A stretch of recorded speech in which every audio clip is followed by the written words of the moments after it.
স্বাগতম বন্ধুরা আরও একটি নতুন ভিডিওতে। বন্ধুরা, আগের ভিডিওতে আমি রায়ের বাজার বুদ্ধিজীবী স্মৃতিসৌধের অতীত ইতিহাস এবং বর্তমান অবস্থা তুলে ধরেছি।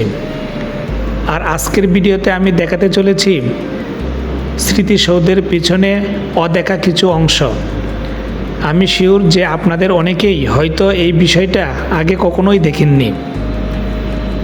এই স্মৃতিসৌধের পিছনে অবস্থিত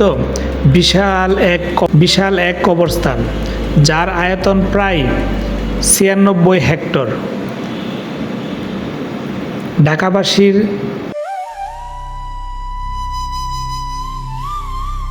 ঢাকাতে বসবাসরত যে সকল মানুষ মারা যায় তাদের বেশিরভাগেরই কবর দেওয়া হয় এই কবরস্থানে। আরেকটি বিষয় বলে রাখি, এটি হচ্ছে ঢাকা তথা সমগ্র বাংলাদেশের মধ্যে সবচাইতে বড় কবরস্থান।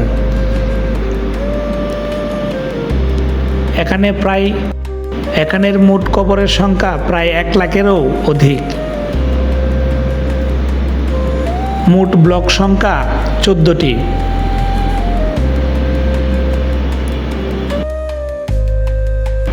ঢাকা দক্ষিণ সিটি কর্পোরেশনের তত্ত্বাবধানে পরিচালিত হয় এই কবরস্থান। এখানে সাধারণত ১০ বছর এবং ১৫ বছরের জন্য কবরের স্থান লিজ নেওয়া হয়। ১০ বছরের জন্য ১০ লক্ষ টাকা এবং ১৫ বছরের জন্য ১৫ লক্ষ টাকা দিতে হয় এক একটি কবরের জন্য।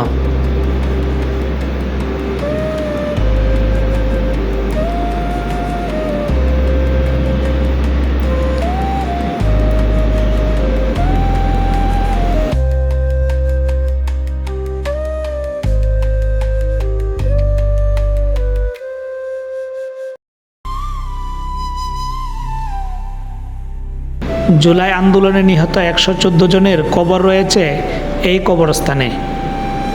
এটি হলো রায়ের বাজার কবরস্থান।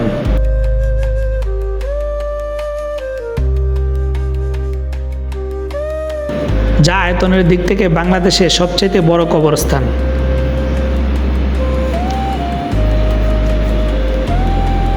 যেহেতু এটি স্মৃতিসৌধের খুব পাশে অবস্থিত, তাই পর্যটকরা সাধারণত স্মৃতিসৌধের পাশাপাশি এখানের কবরস্থানও এসে ঘুরে দেখে যায়।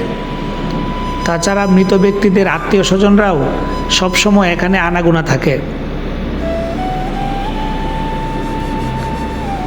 তারা তাদের প্রিয় মানুষটির কবরের পাশে বসে প্রার্থনা করে এবং পবিত্র গ্রন্থ পাঠ করে।